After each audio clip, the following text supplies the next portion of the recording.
Good morning. तो पहले हम करते हैं एस जे एफ प्रीम्प्टिव, मतलब एस जे एफ के दोनों टाइप होते हैं, प्रीम्प्टिव भी और नॉन प्रीम्प्टिव भी। तो पहले हम प्रीम्प्टिव करते हैं। तो ये हमारा क्वेश्चन है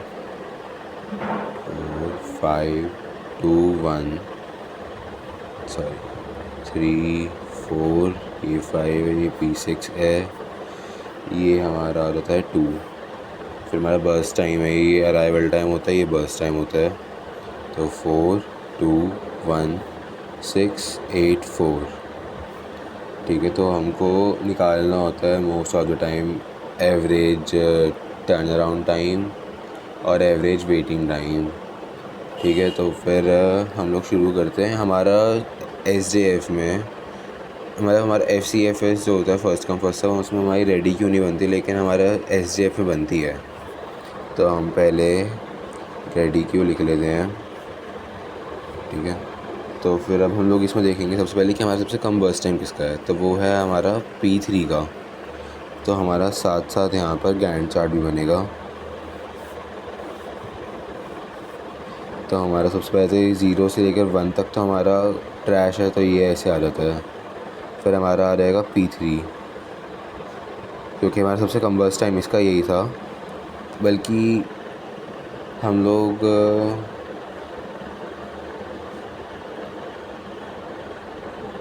हाँ, तो एक सेकेंड, ओके सॉरी, एक मिसकंसेप्शन है। तो हमारा यहाँ पे P3 नहीं आएगा। हमारा असल में हम प्रीम्प्टिव में ना हम लोग एक एक स्टेप चलते हैं।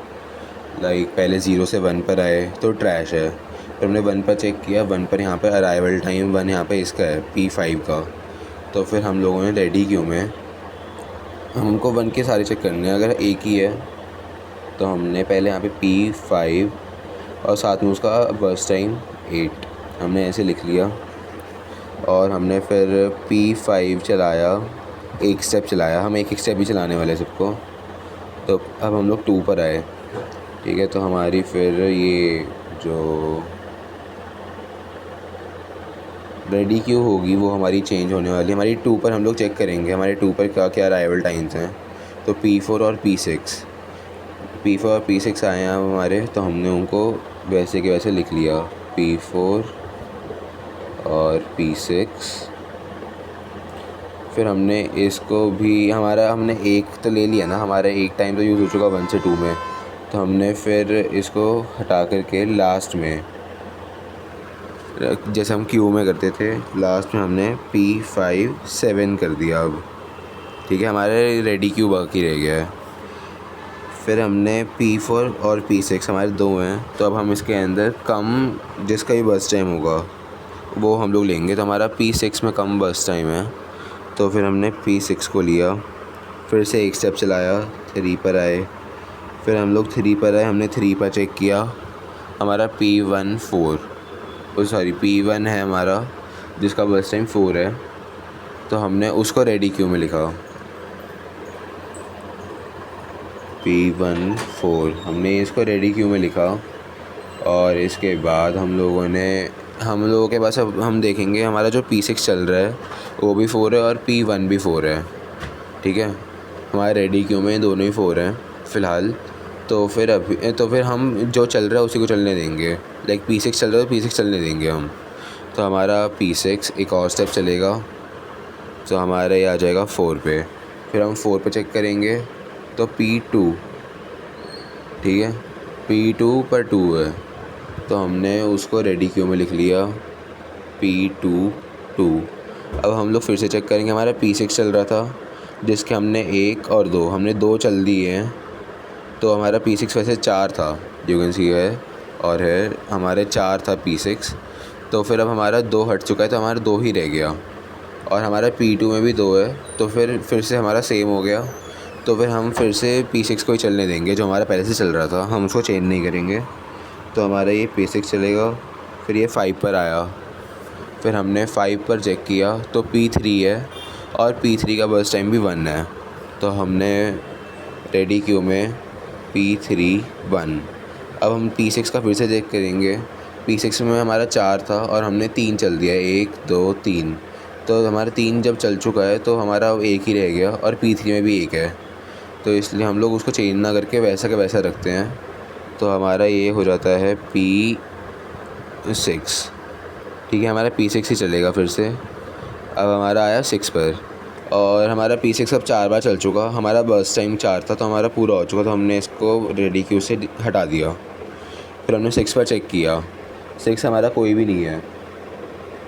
ठीक है, तो हम लोग वापस रेडी क्यू में आए और हमने सबसे कम बर्स्ट टाइम जिसका भी होगा हम वो लेंगे।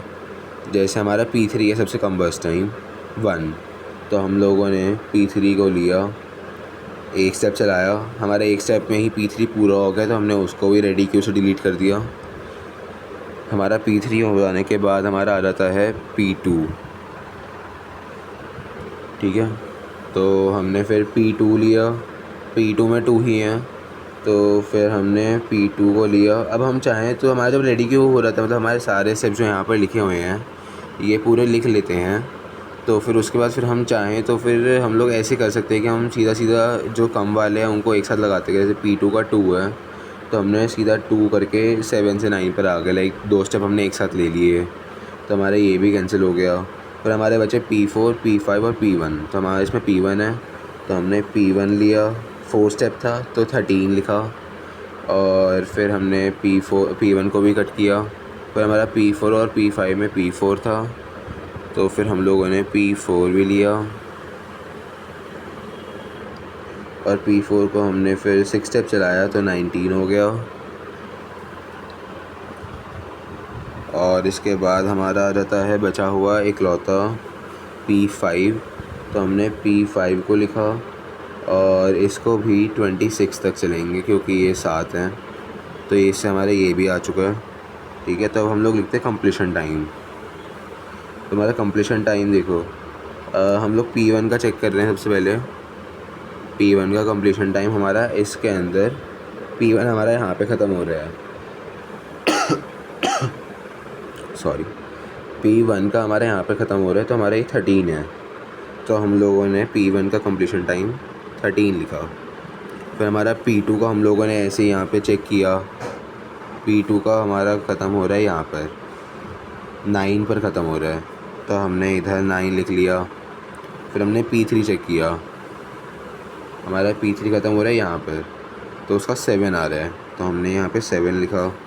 फिर P4 का चेक किया तो हमारा यहाँ पर आ रहा है 19, तो हमने 19 लिखा। P5 चेक किया तो 2 आ रहा है, तो हमने 2 लिखा। फिर हमने P6 चेक किया, हमारा P6 ख़त्म हो रहा है यहाँ पर जो है 6, तो हमने 6 लिखा। सॉरी, P5 हमारा 26 पे ख़त्म हो रहा है, तो हमने 26 लिखा है। सॉरी फिर हमारा आ जाता है, हम लोग के ऊपर है, हम लोग पहले टर्न अराउंड टाइम निकाल लेते हैं। तो हमारा टर्न अराउंड टाइम का फॉर्मूला होता है TAT is equal to CT minus AT, completion time minus arrival time, ये हमारा फॉर्मूला होता है।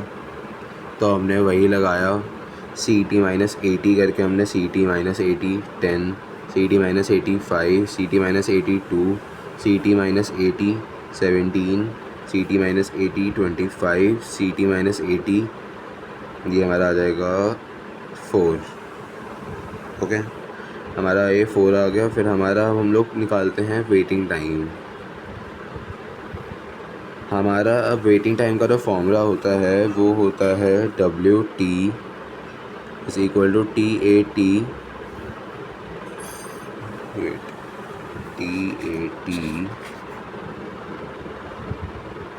हाँ, so WT is equal to TAT minus BT,